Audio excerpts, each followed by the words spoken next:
जी अस्सलाम वालेकुम। मुझे उम्मीद है कि आप सब लोग खैरियत से होंगे। मैंने रिसेंटली एक प्रॉब्लम फेस किया अपने स्टूडेंट्स के हवाले से, और इसमें आप लोगों को ख़ास तौर पे पेरेंट्स को और स्टूडेंट्स को ये बताना मेरे लिए बहुत ज़रूरी था कि किस तरीके से कैम्ब्रिज और ब्रिटिश काउंसिल मिलकर दो नंबरी करने की कोशिश कर रहे हैं, और दो एक इम्पॉर्टेंट केसेस जी।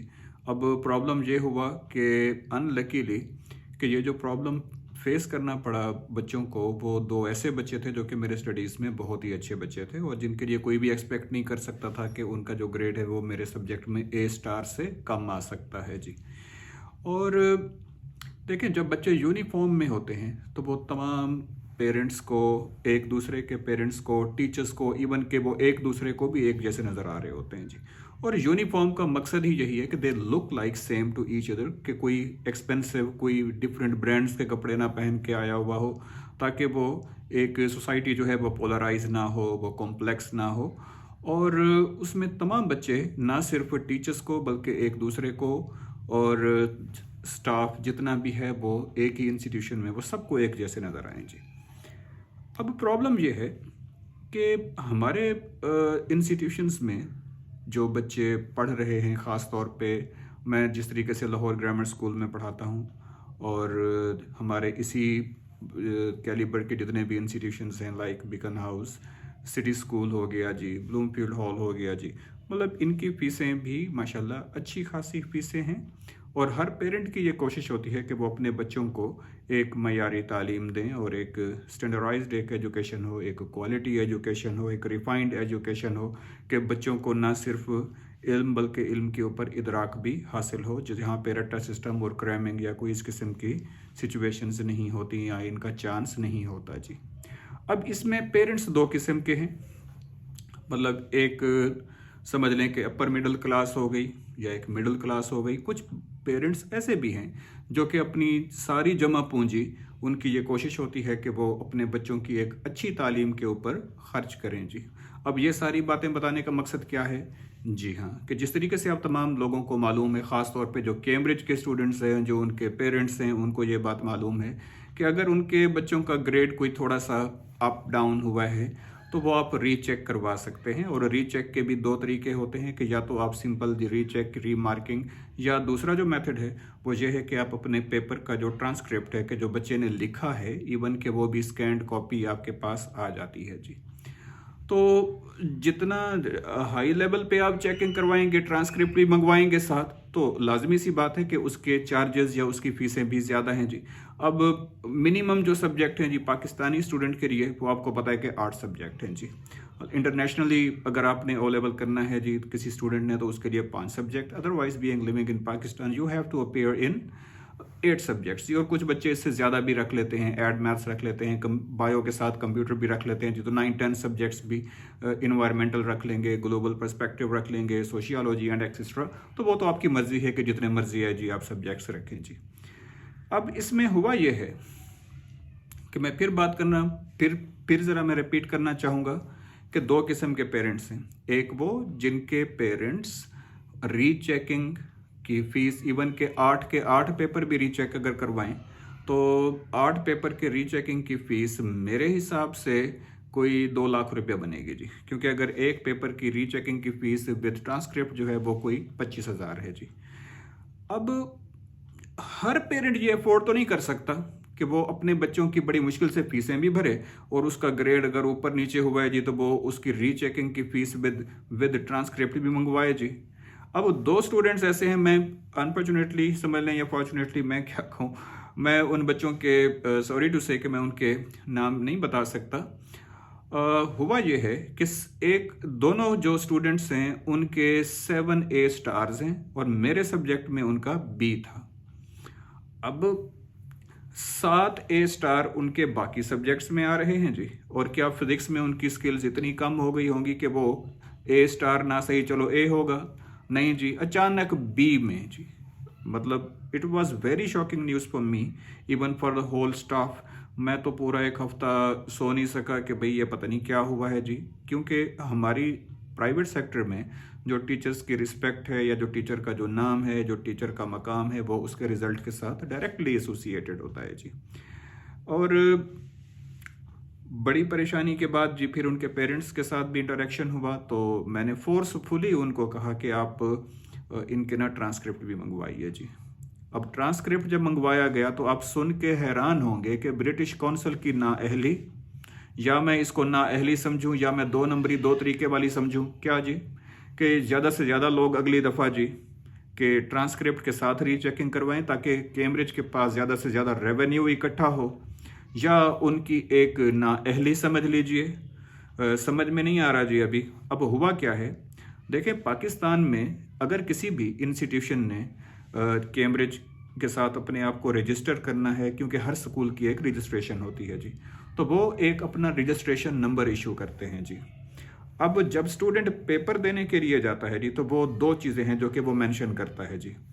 मतलब एक तो उसके नाम के साथ जो हो गया, जो चीज़ उसको डिफर कर रही है जी यहाँ पे, क्योंकि एक नाम के तो कई लोग हो सकते हैं जी। अब कैंडिडेट नंबर और दूसरे नंबर पे उसके स्कूल का जो रजिस्ट्रेशन नंबर होता है, जिस तरीके से for example PK212, PK214, PK414, PK404 and so on. ये इस किस्म के कोड्स होते हैं जो कि हर इंस्टीट्यूशन का अपना एक रजिस्ट्रेशन नंबर होता है जो कि वो कैम्ब्रिज के साथ रजिस्टर होता है जी। अब 2 स्टूडेंट्स जिनके ट्रांसक्रिप्ट मंगवाए, अब ये सोचिए कि वो पेरेंट्स जो कि अफोर्ड नहीं कर सकते थे, अभी तो एक स्टूडेंट और भी है जिनके पेरेंट्स को मैंने फोर्सफुली कहा, उन्होंने कहा अब तो यासिर डेट ही गुजर गई है जी। तो जिनके ट्रांसक्रिप्ट मंगवाए गए उनमें क्या हुआ है जी कि लड़की कोई है, पेपर कोई किसी और का है जी। हुआ क्या है जी कि PK नंबर जो हैं जी, स्कूल की रजिस्ट्रेशंस जो हैं जी वो डिफरेंट हैं। और इसकी मिसाल मैं बिल्कुल ये देता हूँ कि हमारे पाकिस्तानी एजुकेशन सिस्टम में डिफरेंट बोर्ड्स होते हैं, जिस तरीके से मुल्तान बोर्ड, मुजफ्फरगढ़ बोर्ड के, Sargodha board, Lahore board, Faisalabad board हो गया जी। तो इनमें मतलब 2 डिफरेंट बोर्ड्स के स्टूडेंट्स का आपस में पेपर क्या हो गया जी, स्वैप। क्या जी कि उसमें कैंडिडेट का जो नंबर है जी वो सेम है, नाम डिफरेंट है, PK नंबर भी डिफरेंट हैं जी। राइट, तो मतलब कैंडिडेट का नंबर तो सेम, भाई सरगोधा के बोर्ड का रोल नंबर भी 1125 हो सकता है, मुल्तान के बोर्ड के भी स्टूडेंट का 1125 रोल नंबर हो सकता है जी। अब यहाँ पे कैंडिडेट नंबर सेम है, PK नंबर क्या है जी उनके डिफरेंट हैं, और पेपर क्या हो गया जी उनका स्वैप। अब ये तो पेरेंट्स ने चेक करवा लिया ना जी ट्रांसक्रिप्ट मंगवा के। वो कितने पेरेंट्स होंगे जिन्होंने बोदर ही नहीं किया, सिर्फ इस वजह से क्योंकि औलाद से ज्यादा बड़ी तो इन्वेस्टमेंट कोई है ही नहीं। अब जिन्होंने चेक जो नहीं करवा सके, भाई किस वजह से, भाई उन्होंने सरसरी तौर पे जी ऐसे भी अच्छा बेटे आगे देखा जाएगा, आगे मेहनत करें आप, कोई बात नहीं जी।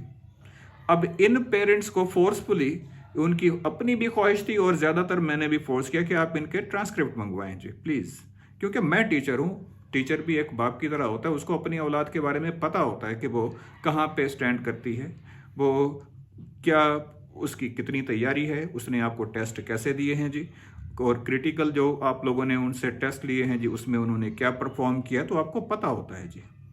तो इन सारी चीज़ों के बाद ये चीज़ सामने आई है जी कि ये 2 स्टूडेंट्स जिनके ट्रांसक्रिप्ट मंगवाए और ये पता चला। अब ये सोचिए कि वो कितने पेरेंट्स होंगे जो अफोर्ड नहीं कर सकते होंगे, वही जो अपनी जमा पूंजी सारी जो कि बच्चों की फीसों में लगाते हैं, उनके पास सेविंग्स में इतने पैसे अगर नहीं होते कि वो जी बच्चों के papers recheck along with transcript करवाएं। तो अब ज़रा ये सोचिए कि प्लीज़ बी केयरफुल तमाम स्टूडेंट्स और पेरेंट्स, इनकी 2 नंबरी से आप ज़रा थोड़ा सा अवेयर रहें। और मैं एक लॉयर फैमिली से हूँ, मेरे वालिद साहब भी लॉयर थे, मेरे छोटे भाई भी लॉयर हैं, चचा भी लॉयर हैं जी। उनसे मैंने ये बात डिस्कस की तो उन्होंने मुझे ये कहा कि ये तो पाकिस्तान है, यहाँ पे लोगों को अपने कवानीन, अपने कॉन्स्टिट्यूशन का नहीं पता, तो अपने राइट्स का क्या पता होगा यहाँ पे।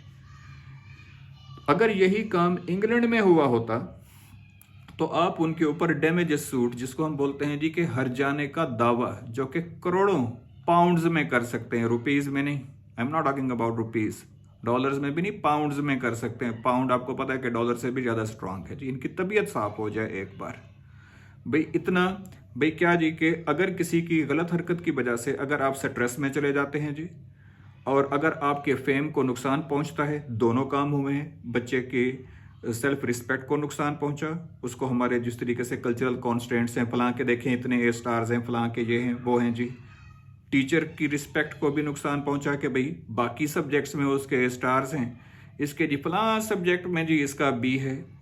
मतलब डैमेजेस सूट का दावा, आप हर्जाने का दावा जिसको हम उर्दू में कहते हैं जी, कि बच्चे स्ट्रेस में गया, बच्चे की इज्जत नफ्स को नुकसान पहुंचा। इन सिर्फ इसी चीज़ के ऊपर आप कैम्ब्रिज के ऊपर हर्जाने का दावा कर सकते हैं, believe me. So please be careful teachers and parents.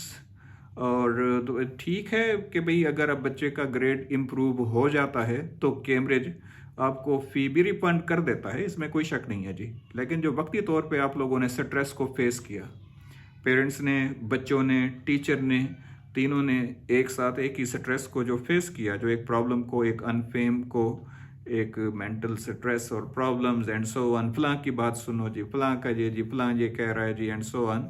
खैर मैं इन चीज़ों पे इतना ज़्यादा बोदर तो नहीं करता, लेकिन प्रॉब्लम क्या है कि मैं एक टीचर हूँ और मेरे बच्चों का रिजल्ट है, तो मेरे लिए तो परेशानी थी।